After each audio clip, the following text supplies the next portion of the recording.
राजनीतिक के बादशाह बैरिस्टर ओवैसी साहब बंगाल की धरती पे जिस प्रकार से इलेक्शन के कैंपेन किए हैं, इस कैंपेन की अगर हम एनालिसिस करें तो आप आसानी से समझ सकते हैं कि बंगाल में आराम से एआईएमआईएम कितने सीट पर जीत सकते हैं, कितने सीट पर जमानत जब्त हो सकता है, कितने सीट पर उनका परफॉर्मेंस मीडियम रह सकता है और कितने सीट आसानी के साथ जीत सकता है।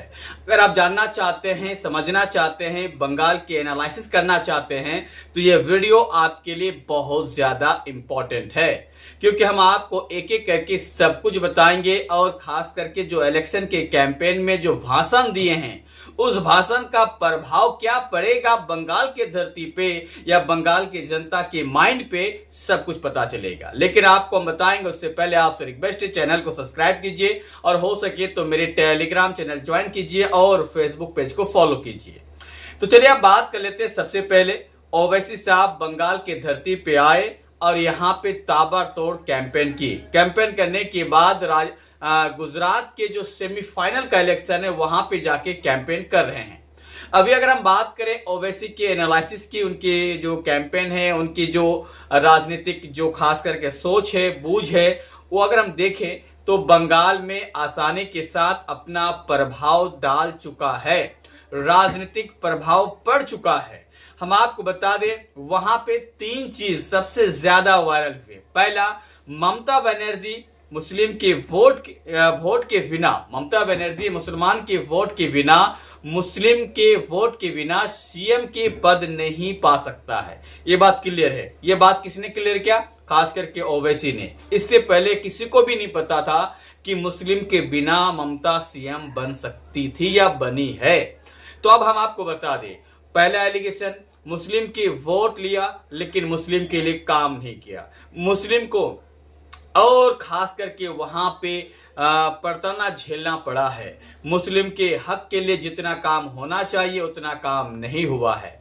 तीसरा, मुस्लिम के एनआरसी में जो नाम काटे हैं, एनआरसी कह सकते हैं या कह सकते हैं कि एसआईआर, तो एसआईआर में जो नाम कटा है उनका भी एलिगेशन लगा दिए ममता बनर्जी पर। अगला अगर हम बात करें कांग्रेस को लेकर, तो कांग्रेस तो पता है वहां पे बिल्कुल शून्य पे है, लेकिन फिर भी लोग कांग्रेस के ऊपर भी बात करते हैं, तो ओवैसी साहब भी बात किए। ओवैसी साहब ने कांग्रेस को लेकर यह बात बताए कि ओवैसी साहब के बिना कहीं पे भी कांग्रेस काम नहीं करती है। हर काम पे अगर हार हुई तो एलिगेशन किसका? कांग्रेस का नहीं। हम हारे हैं किसकी वजह से? हम हारे हैं ओवैसी की वजह से। जबकि हर जगह में कई पार्टी इलेक्शन लड़ते हैं। पहला, बंगाल के धरती पे या आसाम के धरती पे, अगर आसाम भी देख लीजिए कि वहां पे टीएमसी भी है, शिवसेना भी है, आप भी है, वो जो वोट काटेंगे उनकी वजह से जो हारेंगे इसका कोई मतलब नहीं।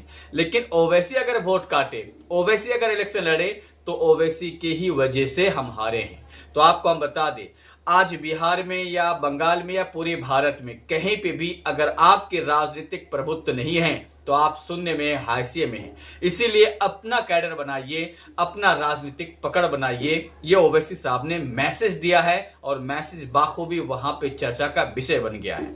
अब सवाल आता है कि कौन कौन से सीट जीतेंगे। पहला सीट रघुनाथगंज, जो बंगाल के प्रदेश अध्यक्ष हैं, वहां पे 70% मुस्लिम हैं। दूसरा जो सीट है कांडी है और कांडी में भी जीत सकते हैं जहां पे 60% मुस्लिम है। तीसरा सीट है सुजापुर, सुजापुर में 80% मुस्लिम है, वहां पे भी जीत सकते हैं। चौथा है मोथाबाड़ी, मोथाबाड़ी में 85% है, यहां पे भी जीत सकते हैं। अगला अगर हम बात कर लें तो यहाँ पे सूती, जहाँ पे 70% मुस्लिम है, यहाँ पे भी जीत सकते हैं।